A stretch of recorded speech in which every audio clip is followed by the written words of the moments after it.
लगे छी अपने सबके मिथिला संस्कार पर स्वागत करे छी। एकटा समदान दै छी से सुनू। कथी लाए अगहन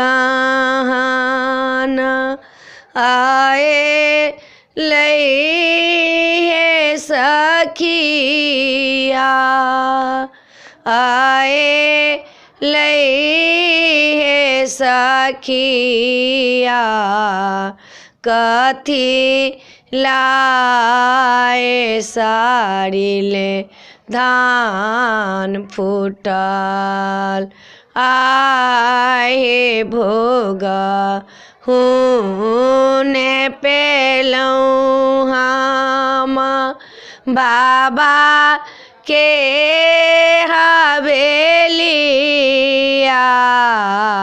भोगा हुने पेलौं साड़िल धान आहे के कोखिए साओ दोनों भाई बहिन जनमलौं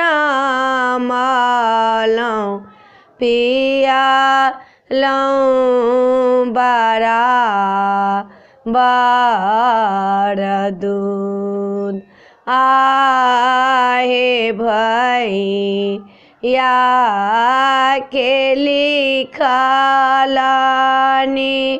बाबा के हवेलिया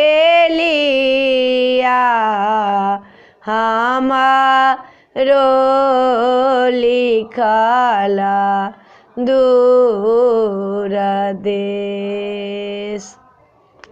वीडियो में यह चला अपने सबके समदान निक लागत तो चैनल के सब्सक्राइब करो नहीं बिसरबे, जरूर सब्सक्राइब करबे, लाइक करबे, कहबे जरूर।